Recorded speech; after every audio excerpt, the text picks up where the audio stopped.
ओम शांति। 15 दिसंबर 2025, revise date 15 दिसंबर 2006। शीर्षक है स्मृति स्वरूप अनुभवी मूर्त बन, सेकंड की तीव्र गति से परिवर्तन कर पास विद ऑनर बनो।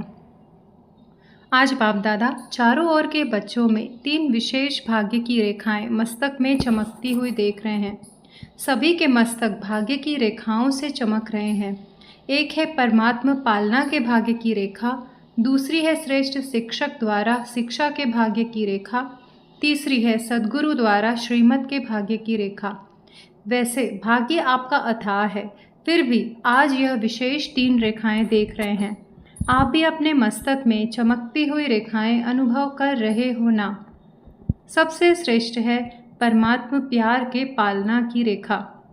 जैसे बाप ऊंचे ते ऊंचा है, तो परमात्मा पालना भी ऊंचे ते ऊंची है। यह पालना कितने थोड़ों को प्राप्त होती है, लेकिन आप सब इस पालना के पात्र बने हो। यह पालना सारे कल्प में आप बच्चों को एक ही बार प्राप्त होती है, अब नहीं तो कब प्राप्त नहीं हो सकती। यह परमात्मा पालना, परमात्मा प्यार, परमात्मा प्राप्तियाँ कोटों में कोई आत्माओं को ही अनुभव होती हैं। आप सभी तो अनुभवी हो ना। अनुभव है, पालना का भी अनुभव है, पढ़ाई का भी और श्रीमत का भी। अनुभवी मूर्त हो तो सदा अपने मस्तक में यह भाग्य का सितारा चमकता हुआ दिखाई देता है। सदा कि कभी चमकता हुआ सितारा डल भी हो जाता है क्या? ढीला नहीं होना चाहिए। अगर चमकता हुआ सितारा ढीला होता है, उसका कारण क्या है जानते हो? बाप दादा ने देखा है कि कारण यह होता है स्मृति स्वरूप नहीं बने हो। सोचते हो मैं आत्मा हूँ, लेकिन सोचता स्वरूप बनते हो, स्मृति स्वरूप कम बनते हो। जब तक स्मृति स्वरूप सदा नहीं बनते तो स्मृति ही समर्थी दिलाती है। स्मृति स्वरूप ही समर्थ स्वरूप है, इसलिए भाग्य का सितारा कम चमकता है। अपने आप से पूछो कि ज़्यादा समय सोच स्वरूप बनते हो व स्मृति स्वरूप बनते हो। सोच स्वरूप बनने से सोचते बहुत अच्छा हो, मैं यह हूँ, मैं यह हूँ, मैं यह हूँ, लेकिन स्मृति न होने के कारण सोचते व्यर्थ संकल्प साधारण संकल्प भी मिक्स हो जाते हैं। वास्तव में देखा जाए तो आपका अनादि स्वरूप स्मृति सो समर्थ स्वरूप है, सोचने वाला नहीं स्वरूप है। और आदि में भी इस समय के स्मृति स्वरूप की प्रारब्ध प्राप्त होती है, तो अनादि और आदि स्मृति स्वरूप है। और इस समय अंत में संगम समय पर भी स्मृति स्वरूप बनते हो, तो आदि अनादि और अंत तीनों कालों में स्मृति स्वरूप हो, सोचना स्वरूप नहीं हो। इसलिए बाप दादा ने पहले भी कहा कि वर्तमान समय अनुभवी मूर्त बनना श्रेष्ठ स्टेज है। सोचते हो आत्मा हूँ, परमात्मा प्राप्ति है, लेकिन समझना और अनुभव करना, इसमें बहुत अंतर है। अनुभवी मूर्त कभी भी न माया से धोखा खा सकता, न दुख की अनुभूति कर सकता। यह जो बीच बीच में माया के खेल देखते हो या खेल खेलते भी हो, उसका कारण है अनुभवी मूर्त की कमी है। अनुभव की अथॉरिटी सबसे श्रेष्ठ है। तो बाप दादा ने देखा कि कई बच्चे सोचते हैं, लेकिन स्वरूप की अनुभूति कम है। आज की दुनिया में मेजॉरिटी आत्माएं देखने और सुनने से थक गए हैं, लेकिन अनुभव द्वारा प्राप्ति करने चाहते हैं। तो अनुभव कराना अनुभवी ही करा सकता है, और अनुभवी आत्मा सदा आगे बढ़ती रहेगी, उड़ती रहेगी, क्योंकि अनुभवी आत्मा में उमंग उत्साह सदा इमर्ज रूप में रहता है। तो चेक करो हर पॉइंट के अनुभवी मूर्त बने हैं। अनुभव की अथॉरिटी आपके हर कर्म में दिखाई देती है। हर बोल, हर संकल्प अनुभव की अथॉरिटी से है, या सिर्फ समझने के आधार पर है। एक है समझना, दूसरा है अनुभव करना। हर सब्जेक्ट में ज्ञान की पॉइंट्स वर्णन करना, वह तो बाहर के स्पीकर भी बहुत अच्छे स्पीच कर लेते हैं, लेकिन हर पॉइंट का अनुभवी स्वरूप बनना, यह है ज्ञानी तू आत्मा। योग लगाने वाले बहुत है, योग में बैठने वाले बहुत है, लेकिन योग का अनुभव अर्थात शक्ति स्वरूप बनना और शक्ति स्वरूप की परख यह है कि जिस समय जिस शक्ति की आवश्यकता है, उस समय उस शक्ति को आह्वान कर निर्विघ्न स्वरूप बन जाए। अगर एक भी शक्ति की कमी है, वर्णन है, लेकिन स्वरूप नहीं है, तो भी समय पर धोखा खा सकते हैं। चाहिए सहन शक्ति और आप यूज़ करो सामना करने की शक्ति, तो योग युक्त अनुभवी स्वरूप नहीं कहेंगे। 4 ही सब्जेक्ट में स्मृति स्वरूप व अनुभवी स्वरूप की निशानी क्या होगी? स्थिति में निमित्त भाव, वृत्ति में सदा शुभ भाव, आत्मिक भाव, निस्वार्थ भाव, वायुमंडल में व संबंध संपर्क में सदा निर्माण भाव, वाणी में सदा निर्मल वाणी, यह विशेषताएं अनुभवी मूर्त की हर समय नेचुरल नेचर होगी। Natural nature.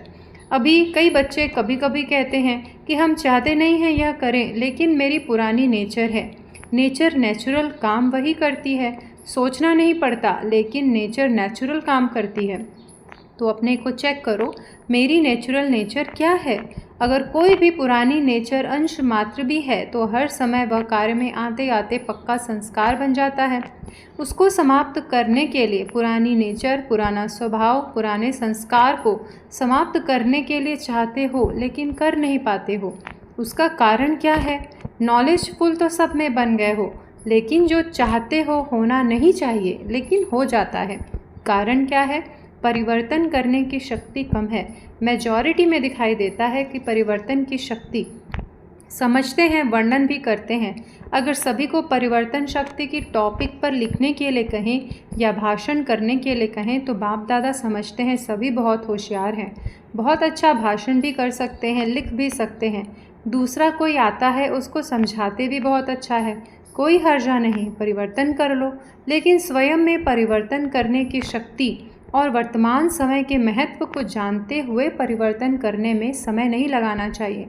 सेकंड में परिवर्तन की शक्ति, क्योंकि जब समझते हो होना नहीं चाहिए, समझते हुए भी अगर परिवर्तन नहीं कर पाते हो, उसका कारण है सोचते हो लेकिन स्वरूप नहीं बने हो। सोचना स्वरूप ज़्यादा सारे दिन में बनते हो, स्मृति सो समर्थ स्वरूप वह मेजॉरिटी कम है। अभी तीव्र गति का समय है, तीव्र पुरुषार्थ का समय है, साधारण पुरुषार्थ का समय नहीं है। सेकंड में परिवर्तन का अर्थ है स्मृति स्वरूप द्वारा एक सेकंड में निर्विकल्प व्यर्थ संकल्प निवृत्त हो जाए। क्यों? समय को, समाप्ति को समीप लाने वाले निमित्त हो। तो अभी के समय के महत्व प्रमाण जब जानते भी हो कि हर कदम में पदम समाया हुआ है, तो बढ़ाने का तो बुद्धि में रखते हो, लेकिन गंवाने का भी तो बुद्धि में रखो। अगर कदम में पदम बनता भी है तो कदम में पदम गंवाते भी तो हो या नहीं। तो अभी मिनट की बात भी गई, दूसरों के लिए कहते हो 1 मिनट साइलेंस में रहो, लेकिन आप लोगों के लिए सेकंड की बात होनी चाहिए। जैसे हाँ और ना सोचने में कितना टाइम लगता है, सेकंड।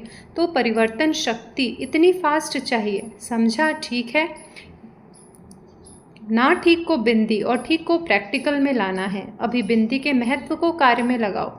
3 बिंदियों को तो जानते हो ना, लेकिन बिंदी को समय पर कार्य में लगाओ। जैसे साइंस वाले सब बात में तीव्र गति कर रहे हैं और परिवर्तन की शक्ति भी ज़्यादा कार्य में लगा रहे हैं, तो साइलेंस की शक्ति वाले अभी लक्ष्य रखो। अगर परिवर्तन करना है, नॉलेजफुल हो तो अभी पावरफुल बनो। सेकंड की गति से कर रहे हैं, हो जाएंगे, कर लेंगे, नहीं हो सकता है या मुश्किल है, क्योंकि लास्ट समय सेकंड का पेपर आना है, मिनट का नहीं। तो सेकंड का अभ्यास बहुत काल का होगा, तब तो सेकंड में पास विद ऑनर बनेंगे ना। परमात्मा स्टूडेंट है, परमात्मा पढ़ाई पढ़ रहे हैं, तो पास विद ऑनर बनना ही है ना। पास मार्क्स लिया तो क्या हुआ? पास विद ऑनर। क्या लक्ष्य रखा है? जो समझते हैं पास विद ऑनर बनना है वो हाथ उठाओ। पास विद ऑनर, ऑनर शब्द अंडरलाइन करना। अच्छा, अभी क्या करना पड़ेगा? मिनट मोटर तो कॉमन है, सेकंड का काम है। अभी बाप दादा ने पहले भी सुनाया कि बाप दादा 3 खाते चेक करते हैं, पुरुषार्थ की गति का खाता, दुआओं का खाता, पुण्य का खाता, लेकिन मेजॉरिटी के खाते अभी भरपूर कम हैं।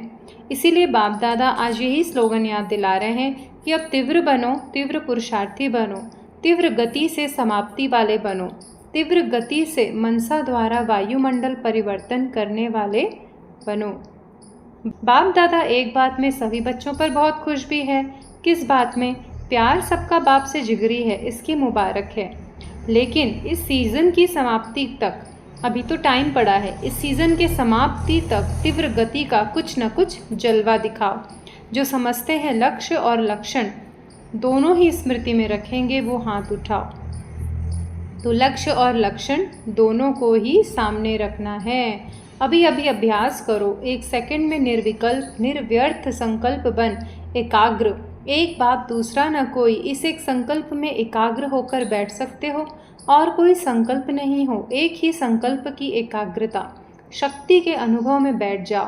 टाइम नहीं लगाना, 1 सेकंड में। अच्छा, चारों ओर के बच्चों के जिन्होंने भी विशेष याद प्यार भेजा है, वह हर एक बच्चा अपने नाम से याद प्यार और दिल की दुआएं स्वीकार करना। बाप दादा देख रहे हैं, सभी के दिल में आता है हमारी भी याद, हमारी भी याद। लेकिन आप बच्चे संकल्प करते हो और बाप दादा के पास उसी समय ही पहुंच जाता है। इसीलिए सभी बच्चों को, हर एक को नाम और विशेषता संपन्न याद प्यार दे रहे हैं। हम बच्चों की भी माता पिता बाप दादा को याद प्यार और नमस्ते नमस्ते नमस्ते।